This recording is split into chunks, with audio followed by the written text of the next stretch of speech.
तो दोस्तों welcome to my YouTube channel movie insight Urdu. तो ये कहानी शुरू होती है 800 साल पुराने वक्त पे। एक पुराने से रेगिस्तान में हम एक स्पेसशिप को आता हुआ देखते हैं। इस स्पेसशिप की लैंडिंग की वजह से इस रेगिस्तान में बहुत बुरा तूफान आ जाता है और वहाँ पास में मौजूद लोग अपनी जान बचाकर भागने लगते हैं। भागने वाले लोगों में एक लड़की भी थी जिसके गले में एक नेकलेस भागते हुए यही मिट्टी में गिर चुका था। यहीं से सीन कट होकर अब कहानी प्रेजेंट टाइम में आती है।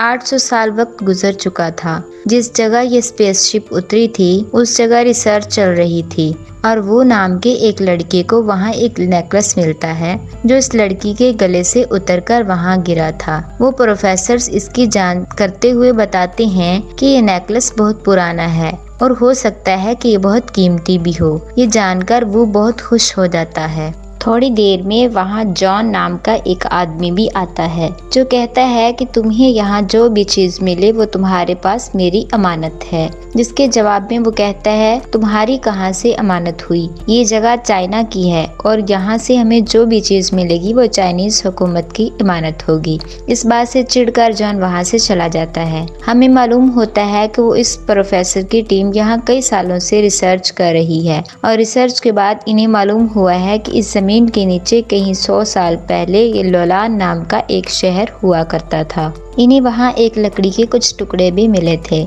जिन्हें मिलाने पर वहाँ लोलान शहर का नक्शा बनता था। इस नक्शे को लड़की के नेकलेस को देखते हुए प्रोफेसर ने एक कहानी बनाई कि जमीन के नीचे मौजूद जो शहर की हालत इन्हें बता रही थी कि 800 साल पहले जरूर वहाँ पर कहत आया होगा और ये नेकलेस इस टाइम पर सिर्फ मॉन्क पहना करती थी। यानी वहाँ पर मॉन्क एक रिलीजियस लड़की थी और इसी का ये नेकलेस था।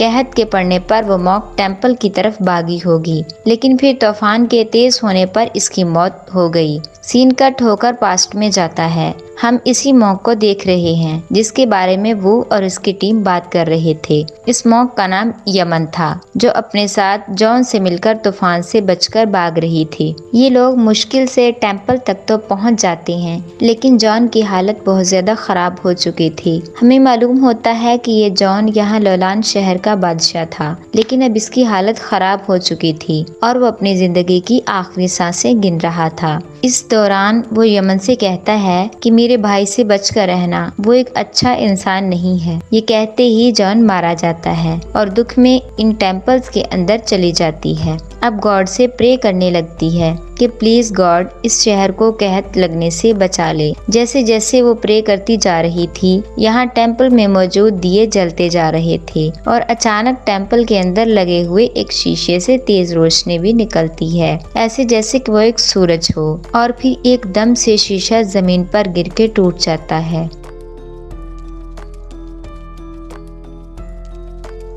जबकि सीन यहाँ से कट होकर प्रेजेंट में आ जाता है जहाँ पर हम वो को देखते हैं कि वो इस प्रोफेसर की टीम और अब लोलान के शहर लिए हुए सारी पुरानी चीजों को इकट्ठा करके वापस यूनिवर्सिटी की तरफ जा रहे थे। इस बात से अनजान कि इसके पीछे कोई लगा हुआ है। यहाँ दो लोग छुपकर इनकी ट्रेन में बैठे हुए थे जो असल में इनके दुश्मन जॉन के साथ थे। जॉन दरअसल लोलान शहर से निकला हुआ सारी चीजों को अपने पास रखना चाहता था क्योंकि वो शहर आज से 800 साल पहले ही खत्म हो चुका था और अगर आज के ज़माने में कोई इसकी खोज करता है तो गवर्नमेंट की तरफ से इसे बहुत बड़ा इनाम दिया जाएगा।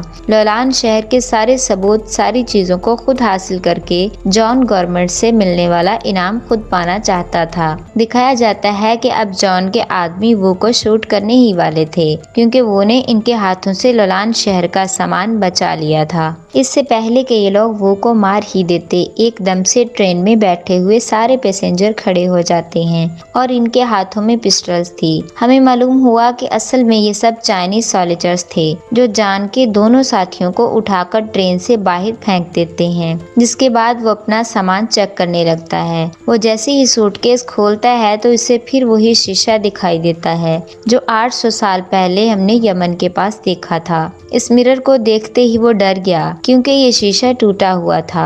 उसे लगा कि शायद इसकी वजह से टूटा होगा, लेकिन हकीकत नहीं जानता था कि ये मिरर टूटा हुआ ही इसे मिला था। इस मिरर को वो अपने घर ले आया और बहुत कोशिश करने के बावजूद वो शीशा नहीं जुड़ पाता। सीन कट होकर पास्ट में हमें दोबारा यमन को दिखाया जाता है, जो इस शीशे में देखते हुए दोबारा गॉड से दुआ कर रही थी कि गॉड सब कुछ ठीक कर दे। इसके प्रे करते ही हम देखते हैं कि शीशे के अंदर अजीब सा जादू होने लगा और वो शीशा खुद जुड़ने लगता है। प्रेजेंट टाइम में इसी तरीके से वो का शीशा भी जुड़ने लगा था। इस शीशे के अंदर से अब रोशनी भी निकल रही थी। एकदम से वो को किसी लड़की की आवाज आती है। वो इधर उधर देखता है तो वहाँ कोई लड़की नहीं थी, इसीलिए वो डर गया। लोलान शहर के बारे में और यमन इसके सारे सवालों के जवाब देने लग जाती है। लोलान शहर की जिन चीजों के बारे में ये लोग जानना चाह रहे थे, यमन के जरिए वो को वो सारी बातें पता चल चुकी थी। ये सब जानते हुए वो बहुत ज्यादा खुश था। इसने सारे सवालों के जवाब ढूंढ लिए थे, लेकिन इससे पहले कि वो यमन से कुछ और पूछता या इससे कुछ कहता, वो देखता है कि यमन की तबीयत खराब होने लगी है। वो जल्दी से अपनी फ्रिज से जाकर कुछ खाने को लेकर आता है और इसे यमन को दे देता है। यमन भी इस मिरर के अंदर हाथ डालकर इस चीज को पकड़ लेती है और इसे खाने लगती है। ये खाने में बहुत मजेदार था। यमन ने इसे अपने टाइम में ऐसी कोई चीज कभी नहीं खाई थी। खाते हुए यमन वो से बातें करने लग जाती है और देखते ही देखते इनके दरमियान बहुत अच्छी अंडरस्टैंडिंग हो जाती है। अब दिखाया जाता है कि थोड़े से ही अरसे में वो ने यमन की दी हुई इंफॉर्मेशन के जरिए लोलान शहर के ऊपर एक बुक लिख डाली थी। इतनी बड़ी खोज करने के लिए वो को गवर्नमेंट की तरफ से बहुत बड़ा इनाम भी दिया जाता है। इसी सेरेमनी में हम देखते हैं कि जॉन भी था, जो वो की इस कामयाबी से काफी हैरान था। इसे समझ नहीं आ रही थी कि वो ने इतनी जल्दी इतनी सारी सच्चाइयों का पता कैसे चला लिया। वो समझ जाता है कि इसके पीछे कोई तो राज है। हम देखते हैं कि वो अपने घर जाता है और इस मिरर के जरिए दोबारा यमन से कांटेक्ट करता है। आज यमन काफी उदास लग रही थी। वो पूछता है क्या हुआ तुम्हें, जिसके जवाब में वो यमन बताती है कि यहाँ बहुत बड़ी तबाही आ गई है। हमारा राजा बहुत ज्यादा बुरा है। पहले यहाँ का राजा जॉन हुआ करता था, जो बहुत रहम दिल था, लेकिन फिर इसके भाई ने इसके साथ गद्दारी की और ये हुकूमत खुद संभाल ली, जिसके बाद ये शहर तबाही की तरफ जाता जा रहा है। यमन वो को अब इस स्पेस शिप के बारे में भी बताती है, जिसे कहानी के स्टार्ट में हमने पार्क में लैंड होते हुए देखा था। यमन इसे बताती है कि उड़ने वाली चीज के जरिए एक गॉड हमारे यहाँ आया था, जिसे वो बुरा बादशाह मारना जा रहा है। वो ये बात समझ जाता है कि यमन एलियंस के बारे में बात कर रही है। जरूर वो स्पेस शिप में आए होंगे और इस राजा ने एलियंस को मार दिया होगा। उस टाइम जब दोनों बातें कर रहे थे, हम देखते हैं कि वो के साथ ही दरवाजे के बाहर से इनकी सारी बातें सुन लेती है। इससे पहले कि वो भी अंदर आती, पीछे से उसे जॉन के लोग किडनैप कर लेते हैं और अब इस लड़की के साथ ये राज जॉन को भी पता चल जाता है कि कैसे इसने इतनी जल्दी लोलान शहर पे एक बुक लिख डाली थी। इसीलिए जॉन अब अपने दो साथियों को वो शीशा चुराने के लिए भेजता है, जबकि हम देखते हैं वो भी इस शीशे को अपने पास रखकर सोने वाला था। वो इस शीशे को अब ज्यादा अपने से दूर नहीं करता था, क्योंकि उसे भी यमन से प्यार हो गया था। यमन को देखे बगैर, उसे बात किए बगैर इसे नींद नहीं आती थी। इस शीशे के जरिए ही यमन इसकी जिंदगी का एक हिस्सा बन गई थी, एक बहुत अहम हिस्सा। हर रोज रात को वो इसे पोएम सुनाता था, जिसे सुने बगैर अब यमन को भी नींद नहीं आती थी। यमन के सोने के बाद भी वो यमन को देखता रहता था, यहाँ तक कि अब तो इसके ख्वाबों में भी यमन ही आने लगी थी। लेकिन यहाँ दिखाया जाता है कि चुपके से जॉन के दो आदमी वो के घर में घुस गए, लेकिन किस्मत से वो को उनके आने का पता चल गया और वो अपना शीशा उठाते हुए अपने कमरे के पीछे वाले खिड़की से भाग गया। वो एक साइड पे जाकर यमन को शीशे के जरिए अपनी सारी कंडीशन बताने की कोशिश करता है कि कैसे इसके पीछे एक जॉन नाम आदमी पड़ा है, जो इस शीशे को लेना चाहता है। इससे पहले कि वो और भी कुछ बता पाता, उसके कंधे पर जॉन हाथ रख देता है और इसके हाथ से शीशा ले लेता है। वो को जॉन के लोग पकड़ लेते हैं, जबकि दूसरी तरफ हमें दिखाया जाता है कि यमन के इस टेम्पल के अंदर भी लोलान के बुरे बादशाह के सिपाही आकर यमन को पकड़ लेते हैं और इन दोनों के दूर होने की वजह से इस मिरर का पोर्टल बंद हो चुका था। यमन को अब राजा के सामने ले जाया जाता है और राजा इसे मिरर की सच्चाई सिपाही पूछता है, जिससे यमन तो कुछ नहीं बोलती, लेकिन इसका सिपाही बोलता है कि ये एक जादुई शीशा है, इसके जरिए हम जन्नत में भी जा सकते हैं। लेकिन इस शीशे को सिर्फ यमन ही खोल सकती है, क्योंकि वो एक मॉन्क है। राजा अब यमन को उठा के गॉड के मकबरे के पास ले जाता है। ये असल में गॉड का मकबरा नहीं था, बल्कि एलियंस की स्पेसशिप थी। उन्होंने इस एलियंस को मार दिया था। प्रेजेंट में हम देखते हैं कि जॉन भी वो को इस एलियंस के शिप के पास ले जाता है। जॉन वहां जाकर इसे इस शीशे का पोर्टल खोलने को कहता है, जबकि 800 साल पीछे यमन के साथ भी यही हो रहा था। बादशाह इसे मिरर का पोर्टल खोलने को कह रहे थे।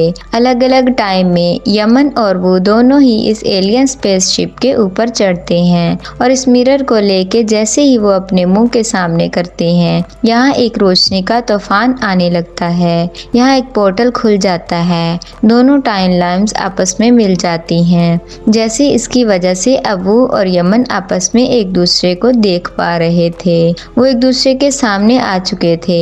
यमन को सामने देखते ही वो जल्दी से इसे गले लगा लेता है। यमन भी इसे देखकर इमोशनल हो चुकी थी, क्योंकि यमन भी अब इसे प्यार करती थी। इसके बाद वो यमन को अपने से दूर करता है और कहता है कि सब ठीक हो जाएगा, तुम फिक्र मत करो। जॉन को ये सब देखकर गुस्सा आ जाता है और गुस्से में मिरर को गोली मार देता है। इसकी गोली मारने से ये पोर्टल बंद होने लग जाता है। दूसरी तरफ 800 साल पीछे यमन को भी बादशाह के सोल्जर ने पकड़ लिया था। यहाँ वो जिसे कंधे में गोली लगी थी, उसके साथ ही इसकी जान बचाने के लिए उसे रेस्क्यू कर लेते हैं और इस पोर्टल के बंद होते ही पोर्टल से बादशाह और उसके कई सोल्जर्स इस फ्यूचर की दुनिया में आ जाते हैं। दिखाया जाता है कि यमन 800 साल पीछे ही रह गई थी और बादशाह के इधर आते ही पोर्टल बंद हो चुका था। बुरा राजा जॉन से पूछता है कि यही जन्नत है। जॉन कहता है, हाँ यही जन्नत है और मैं तुम्हारा खुदा हूँ। ये सुनकर इस बुरे राजा को गुस्सा आ जाता है, क्योंकि खुदा तो वो खुद बनना चाहता था। गुस्से में वो अपने सोल्जर के हाथ से इसका वेपन उठाकर जॉन के एक आदमी को मार देता है। इस तरह जॉन और राजा के दरमियान एक जंग छिड़ जाती है। राजा के सोल्जर्स के पास पुराने जमाने के वेपन्स थे, जबकि जॉन के लोगों के पास आम सी पिस्टल्स थी। इससे पहले कि इनके दरमियान हुई जंग कोई और शक्ल इख्तियार करती, एकदम से इस जगह दोबारा रेत का तूफान आ जाता है और ये सारे के सारे इस तूफान के अंदर दंस जाते हैं। लेकिन वो और उसके साथी जो पहले ही यहाँ से भाग गए थे, वो इस तूफान से बच गए थे। सीन कट होकर अब हमें कई साल बाद का सीन दिखाया जाता है। वो अब बूढ़ा हो चुका है। वो दोबारा इसी जगह आया है, क्योंकि अभी भी यहाँ पर रिसर्च जारी है। लेकिन अब कोई और टीम सर्च कर रही थी और इन्हें यहाँ पे और भी पुरानी चीजें मिली थी। इन्हीं में से एक चीज को वो उठाकर देखता है। उनमें एक शेड यानी पुरानी लैंग्वेज में कुछ लिखा हुआ था। यमन के साथ बातें कर करके इसे पुरानी लैंग्वेज तो आ गई थी, इसीलिए वो बहुत ही आसानी से ये लैंग्वेज पढ़ पा रहा था। इस पत्थर पे वही पोएम लिखी हुई थी जो वो पुराने जमाने में यमन को सुनाया करता था। ये यमन का ही लिखा हुआ था। इसे देखते हुए इसकी आंखों में आंसू आ जाते हैं और इसी टुकड़े को देखते हुए वो को इस बात का अंदाजा भी हो गया था कि इस दिन पोर्टल बंद होते हुए यमन मरी नहीं थी, वो जिंदा रह गई थी और इसने अपनी बाकी पूरी जिंदगी वो को याद करते हुए गुजार दी। वो भी यमन को याद करते हुए मुस्कुराता है और ये कहानी यहीं खत्म हो जाती है।